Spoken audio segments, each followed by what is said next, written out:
नमस्कार।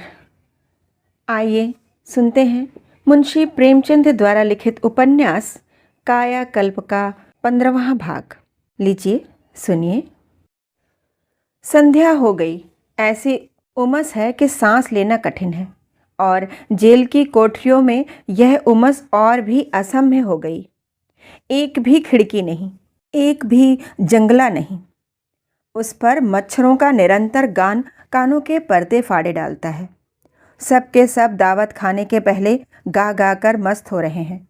एक आध मरभुक्के पत्तलों की राह न देखकर कभी कभी रक्त का स्वाद ले लेते हैं, लेकिन अधिकांश मंडली उस समय का इंतजार कर रही है जब निद्रा देवी उनके सामने पत्तल रख कर कहेगी, प्यारे आओ, जितना खा सको खाओ, जितना पी सको पियो, रात तुम्हारी है और भंडार भरपूर। यही एक कोठरी में चक्रधर को भी स्थान दिया गया है। स्वाधीनता की देवी अपने सच्चे सेवकों को यही पद प्रदान करती है। वह सोच रहे हैं, यह भीषण उत्पात क्यों हुआ? हमने तो कभी भूलकर भी किसी से यह प्रेरणा नहीं की, फिर लोगों के मन में यह बात कैसे समाई? इस प्रश्न का उन्हें यही उत्तर मिल रहा है कि यह हमारी नीयत का नतीजा है। हमारी शांत शिक्षा की तह में द्वेष छिपा हुआ था। हम भूल गए थे कि संगठित शक्ति आग्रहमय होती है, अत्याचार से उत्तेजित हो जाती है। अगर हमारी नीयत साफ होती तो जनता के मन में कभी राजाओं पर चढ़ दौड़ने का आवेश न होता। लेकिन क्या जनता राजाओं के कैंप की तरफ न जाती? तो पुलिस उन्हें बिना रोक टोक अपने घर जाने देती? कभी नहीं। सवार के लिए घोड़े का अड़ जाना या बिगड़ जाना एक बात है, जो छेड़ छेड़ कर लड़ना चाहे उससे कोई किस तरह बचे? फिर अगर प्रजा अत्याचार का विरोध न करे तो उसके संगठन से फायदा ही क्या? इसीलिए तो उसे सारे उपदेश दिए जाते हैं। कठिन समस्या है, या तो प्रजा को उनके हाल पर छोड़ दूं, उन पर कितने ही जुल्म हो उनके निकट न जाऊं, या ऐसे उपद्रवों के लिए तैयार रहूं। राज्य पशुबल का प्रत्यक्ष रूप है, वह साधु नहीं है। जिसका बल धर्म है वह विद्वान नहीं है। जिसका बल तर्क है वह सिपाही है, जो डंडे के जोर से अपना स्वार्थ सिद्ध करता है। इसके सिवा उसके पास कोई दूसरा साधन ही नहीं। यह सोचते सोचते उन्हें अपना ख्याल आया, मैं तो कोई आंदोलन नहीं कर रहा था, किसी को भड़का नहीं रहा था। जिन लोगों की प्राण की रक्षा के लिए अपनी जान जोखिम में डाली, वही मेरे साथ यह सलूक कर रहे हैं। इतना भी नहीं देख सकते कि जनता पर किसी का असर हो? उनकी इच्छा इसके सिवा और क्या है कि सभी आदमी अपनी अपनी आंखें बंद कर रखें। उन्हें अपने आगे पीछे दाएं बाएं देखने का हक नहीं। अगर सेवा करना पाप है तो यह पाप तो मैं उस वक्त तक करता रहूँगा जब तक प्राण रहेंगे। जेल की क्या चिंता? सेवा करने के लिए सभी जगह मौके हैं, जेल में तो और भी ज़्यादा। लाला जी को दुख होगा, अम्मा जी रोएंगी, लेकिन मजबूरी है। जब बाहर भी जुबान और हाथ पांव बंधे जाएंगे तो जैसे जेल वैसे बाहर। हाँ, ज़रा उसका विस्तार अधिक है। मैं किसी तरह प्रतिज्ञा नहीं कर सकता, वह भी जेल ही है। वह इसी सोच विचार में पड़े हुए थे। जब बाहर भी जुबान और हाथ पांव बांधे जाएंगे तो जैसे जेल वैसे बाहर। हाँ, ज़रा उसका विस्तार अधिक है। मैं किसी तरह प्रतिज्ञा नहीं कर सकता, वह भी जेल ही है। वह इसी सोच विचार में पड़े हुए थे कि एकाएक मुंशी वज्रधर कमरे में दाखिल हुए। उनकी देह पर एक पुरानी अचकन थी जिसका मैल उसके असली रंग को छिपाए हुए था। नीचे एक पतलून थी जो कमरबंद न होने के कारण खिसक कर इतना नीचा हो गया था कि घुटनों के नीचे एक झोल सा पड़ गया था। संसार में कपड़े से ज़्यादा बेवफा और कोई वस्तु नहीं होती। हमारा घर बचपन से बुढ़ापे तक हर अवस्था में हमारा है। वस्त्र हमारा होते हुए भी हमारा नहीं रहता। आज जो वस्त्र हमारा है वह कल हमारा न रहेगा। उसे हमारे सुख दुख की ज़रा भी चिंता नहीं होती, फौरन बेवफाई कर जाता है। हम जरा बीमार हो जाएं, किसी स्थान की जलवायु जरा हमारे अनुकूल हो जाए कि बस हमारे प्यारे वस्त्र जिनके लिए हमने दर्जी की दुकान की खाक छान डाली थी हमारा साथ छोड़ देते हैं। उन्हें अपना बनाओ, अपने नहीं होते। अगर ज़बरदस्ती गले लगाओ तो चिल्ला चिल्ला कर कहते हैं हम तुम्हारे नहीं।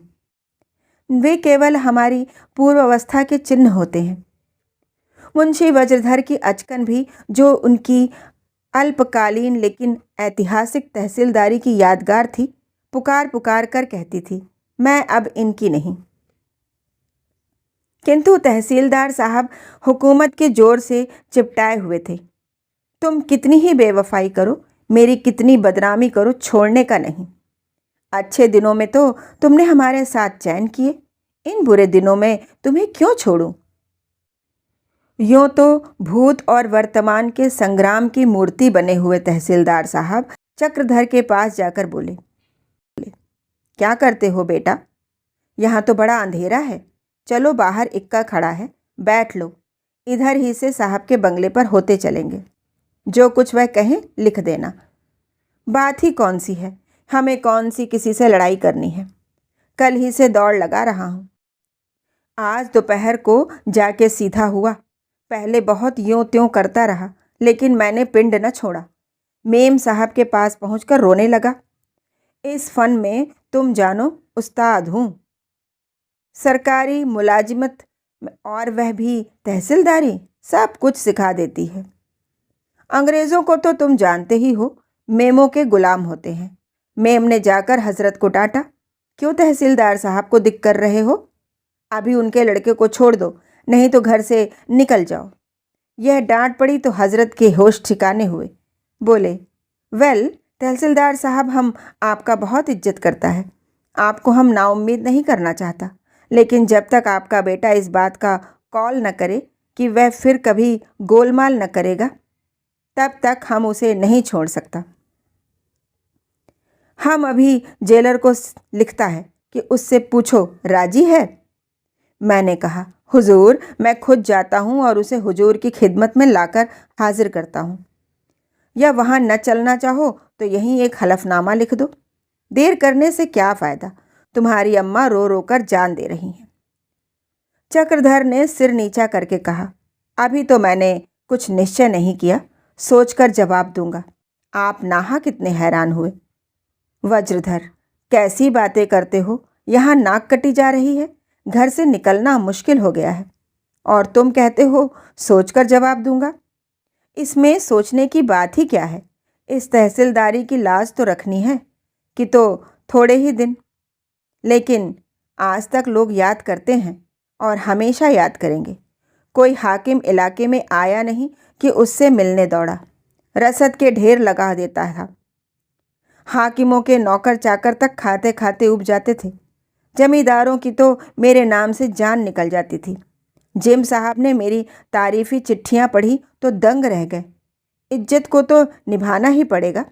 चलो हलफनामा लिख दो, घर में कल से आग नहीं जली।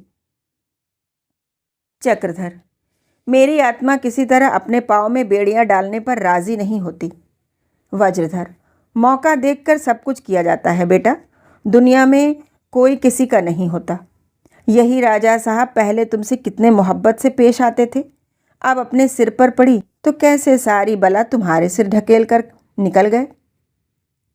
दीवान साहब का लड़का गुरुसेवक पहले जाति के पीछे कैसा लट्टू लिए फिरता था, कल डिप्टी कलेक्ट्री में नामजद हो गया।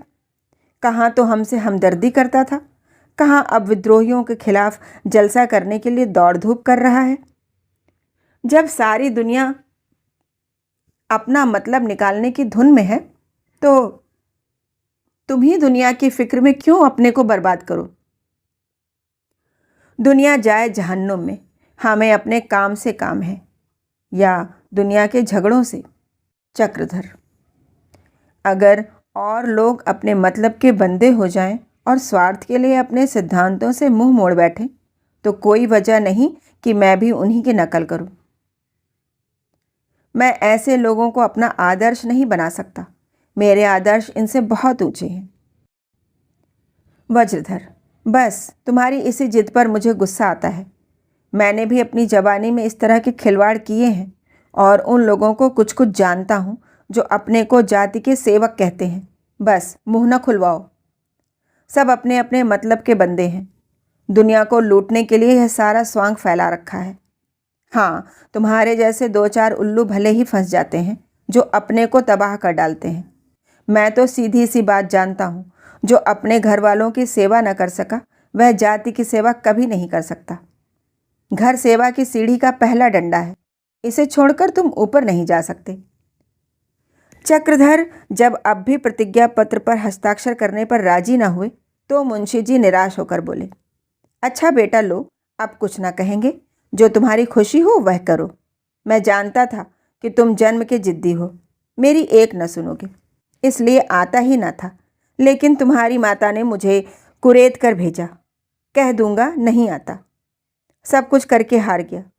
सब्र करके बैठो, उसे अपनी बात और अपनी शान माँ बाप से प्यारी है, जितना रोना हो रो लो। कठोर से कठोर हृदय में भी मातृ स्नेह की कोमल स्मृतियां संचित होती हैं। चक्रधर कातर होकर बोले, आप माताजी को समझाते रहिएगा, कह दीजिएगा मुझे ज़रा भी तकलीफ नहीं है, मेरे लिए रंज न करें। वज्रधर ने इतने दिनों तक यूं ही तहसीलदारी न की थी। ताड़ गए कि अब के निशाना ठीक पड़ा। बेपरवाही से बोले, मुझे क्या गरज पड़ी है कि किसी के लिए झूठ बोलूं? बिना किसी मतलब के झूठ बोलना मेरी नीति नहीं। जो आंखों से देख रहा हूं वही कहूँगा। रोएंगी रोएं, इसमें मेरा क्या अख्तियार है? रोना तो उनकी तकदीर ही में लिखा है। जब से तुम आए हो एक घूंट पानी तक मुंह में नहीं डाला। इसी तरह 2-4 दिन और रहीं तो प्राण निकल जाएंगे, तुम्हारे सिर से बोझ टल जाएगा। यह लो वार्डर मुझे बुलाने आ रहे हैं, वक्त पूरा हो गया। चक्रधर ने दीन भाव से कहा, अम्मा जी को एक बार यहाँ न लाइएगा। वज्रधर, तुम्हें इस दशा में देखकर तो उन्हें 2-4 दिन जीना है, जो वो भी न जिएंगी। क्या कहते हो, इकरारनामा लिखना हो तो मेरे साथ दफ्तर चलो। चक्रधर करुणा से विह्वल हो गए। बिना कुछ कहे हुए मुंशी जी के साथ दफ्तर की ओर चले। मुंशी जी के चेहरे की झुर्रियां एक क्षण के लिए मिट गईं। चक्रधर को गले लगाकर बोले, जीते रहो बेटा, तुमने मेरी बात मान ली, इससे बढ़कर और क्या खुशी की बात होगी। दोनों आदमी दफ्तर में आए तो जेलर ने कहा, कहिए तहसीलदार साहब, आपकी हार हुई ना? मैं कहता था ना वह न सुनेंगे। आजकल के नौजवान अपनी बात के आगे किसी की नहीं सुनते। वज्रधर, जरा कलम दावात तो निकालिए और बातें फिर होंगी। दारोगा, क्या आप इकरारनामा लिख रहे हैं? निकल गई सारी शेखी, इसी पर इतने दून की लेते थे। चक्रधर पर घड़ों पानी पड़ गया। मन की अस्थिरता पर लज्जित हो गए। जाति सेवकों से सभी दृढ़ता की आशा रखते हैं, सभी उसे आदर्श पर बलिदान होते देखना चाहते हैं। जातीयता के क्षेत्र में आते ही उसके गुणों की परीक्षा अत्यंत कठोर नियमों से होने लगती है और दोषों के सूक्ष्म नियमों से। परले सिरे का कुचरित्र मनुष्य भी साधु वेश रखने वालों से ऊंचे आदर्श पर चलने की आशा रखता है और उन्हें आदर्श से गिरते देखकर उनका तिरस्कार करने में संकोच नहीं करता। जेलर के कटाक्ष ने चक्रधर की झपकी हुई आंखें खोल दी। तुरंत उत्तर दिया, मैं जरा वह प्रतिज्ञा पत्र देखना चाहता हूँ। तहसीलदार साहब ने जेलर की मेज से वह कागज उठा लिया और चक्रधर को दिखाते हुए बोले, बेटा इसमें कुछ नहीं है, जो कुछ मैं कह चुका हूँ वही बातें जरा कानूनी ढंग से लिखी गई हैं। चक्रधर ने कागज को सरसरी तौर से देखकर कहा, इसमें तो मेरे लिए कोई जगह ही नहीं रही, घर पर कैदी बना रहूँगा। मेरा ऐसा ख्याल न था। अपने हाथों अपने पाँवों में बेड़ियां न डालूंगा। जब कैद ही होना है तो कैद खाना क्या बुरा है। अब या तो अदालत से बरी होकर आऊँगा या सजा के दिन काटकर। यह कहकर चक्रधर अपनी कोठरी में चले आए और एकांत में खूब रोए। आंसू उमड़ रहे थे पर जेलर के सामने कैसे रोते। 1 सप्ताह बाद मिस्टर जिम के इजलास में मुकदमा चलने लगा। तहसीलदार साहब ने न कोई वकील खड़ा किया, न अदालत में आए। यहाँ तो गवाहों के बयान होते थे और वह सारे दिन जिम के बंगले पर बैठे रहते थे। साहब बिगड़ते थे, धमकाते थे, पर वह उठने का नाम न लेते थे। जिम जब बंगले से निकलते तो द्वार पर मुंशी जी खड़े नजर आते थे। कचहरी से आते तो भी उन्हें वहीं खड़ा पाते। मारे क्रोध के लाल हो जाते। दो एक बार घूसा भी ताना, लेकिन मुंशी जी को सिर नीचा देख दया आ गई। अक्सर यह साहब के दोनों बच्चों को खिलाया करते, कंधे पर लेकर दौड़ते, मिठाइयाँ ला ला कर खिलाते और मेम साहब को हंसने वाले लतीफ़े सुनाते। आखिर एक दिन साहब ने पूछा, तुम मुझसे क्या चाहते हो? वज्रधर ने अपनी पगड़ी उतार कर साहब के पैरों पर रख दी और हाथ जोड़कर बोले, हुजूर सब जानते हैं, मैं क्या अर्ज़ करूं? सरकार की खिदमत में सारी उम्र कट गई। मेरे देवता तो ईश्वर तो जो कुछ हैं आप ही हैं। आपके सिवा मैं और किसके द्वार पर जाऊं, किसके सामने जाऊं? इन पके बालों पर तरस खाइए। मर जाऊंगा हुजूर, इतना बड़ा सदमा उठाने की ताकत अब नहीं रही। जिम, हम छोड़ नहीं सकता, किसी तरह नहीं। वज्रधर, हुजूर जो चाहे करें, मेरा तो आपसे कहने ही भर का अख्तियार है। हुजूर को दुआ देता हुआ मर जाऊंगा, पर दामन न छोड़ूंगा। जिम, तुम अपने लड़के को क्यों नहीं समझाते? वज्रधर, हुजूर नालायक है और क्या कहूँ। खुदा सताए दुश्मन को भी ऐसी औलाद न दे। जी तो चाहता है कि हुजूर कमबख्त का मुंह न देखूं, लेकिन कलेजा नहीं मानता। हुजूर, माँ बाप का दिल कैसा होता है इसे तो हुजूर भी जानते हैं। अदालत में रोज खासी भीड़ हो जाती। वे सब मजदूर जिन्होंने हड़ताल की थी एक बार चक्रधर के दर्शन को आ जाते। यदि चक्रधर को छोड़ने के लिए 100 आदमियों की जमानत मांगी जाती तो उसके मिलने में बाधा न होती। सब जानते थे। कभी कभी राजा विशाल सिंह भी आकर दर्शकों की गैलरी में बैठ जाते, लेकिन और कोई आए या ना आए, सवेरे या देर से आए, किंतु मनोरमा रोज ठीक 10 बजे कचहरी में आ जाती और अदालत के उठने तक अपनी जगह पर मूर्ति की भांति बैठी रहती। उसके मुख पर अब पहले किसी करुण आभा, वह चंचलता, वह प्रफुल्लता नहीं है। उसकी जगह दृढ़ संकल्प, विशाल करुण, अलौकिक धैर्य और गहरी चिंता का फीका रंग छाया हुआ है। मानो कोई विरागिनी है जिसके मुख पर हास्य की मृदु रेखा कभी खींची ही नहीं। वह न किसी से बोलती है न मिलती है। उसे देखकर सहसा कोई यह नहीं कह सकता कि यह वही आमोद प्रिय बालिका है जिसकी हंसी दूसरों को हंसाती थी। वहां बैठी हुई मनोरमा कल्पनाओं का संसार रचा करती है। उस संसार में प्रेम ही प्रेम है, आनंद ही आनंद है। उसे अनायास कहीं से अतुल धन मिल जाता है। कदाचित कोई देवी प्रसन्न हो जाती है। इस विपुल धन को वह चक्रधर के चरणों पर अर्पण कर देती है। फिर भी चक्रधर उसके राजा नहीं होते। वह अब भी उसके आश्रय ही रहते हैं। उन्हें आश्चर्य ही देने के लिए वह रानी बनती है। अपने लिए वह कोई मंसूबे नहीं बांधती। जो कुछ सोचती है चक्रधर के लिए। चक्रधर से प्रेम नहीं है, केवल भक्ति है। चक्रधर को वह मनुष्य नहीं, देवता समझती है। संध्या का समय था। आज पूरे 15 दिनों की कार्रवाई के बाद मिस्टर जिम ने 2 साल की कैद का फैसला सुनाया था। यह कम से कम सजा थी जो उसे धारा के अनुसार दी जा सकती थी। चक्रधर हंस हंसकर मित्रों से विदा हो रहे थे। सबकी आंखों में जल भरा हुआ था। मजदूरों का दल इजलास के द्वार पर खड़ा जय जय का शोर मचा रहा था। कुछ स्त्रियां खड़ी रो रही थीं। सहसा मनोरमा आकर चक्रधर के सम्मुख खड़ी हो गई। उसके हाथ में एक फूलों का हार था। वह उसने उनके गले में डाल दिया और बोली, अदालत ने तो आपको सजा दे दी, पर इतने आदमियों में से एक भी ऐसा न होगा जिसके दिल में आपसे 100 गुना प्रेम न हो गया हो। आपने हमें सच्चे साहस, सच्चे आत्मबल और सच्चे कर्तव्य का रास्ता दिखा दिया। जाइए, जिस काम का बीड़ा उठाया है उसे पूरा कीजिए। हमारी शुभकामनाएं आपके साथ हैं। उसने इसी अवसर के लिए कई दिन से वाक्य रट रखे थे। इस भांति उद्गारों को न बांध रखने से वह आवेश में जाने क्या कह जाती। चक्रधर ने केवल दबी आंखों से मनोरमा को देखा, कुछ बोल ना सके। उन्हें शर्म आ रही थी कि लोग दिल में क्या ख्याल रख कर रहे होंगे।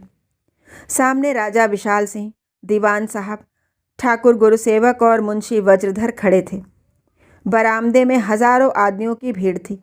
धन्यवाद के शब्द उनकी जुबान पर आकर रुक गए। वह दिखाना चाहते थे कि मनोरमा की यह वीर भक्ति उनकी बाल क्रीड़ा मात्र है। एक क्षण में सिपाहियों ने चक्रधर को बंद गाड़ी में बिठा दिया और जेल की ओर ले चले। धीरे धीरे कमरा खाली हो गया। मिस्टर जिम ने भी चलने की तैयारी की। तहसीलदार साहब के सिवा अब कमरे में और कोई न था।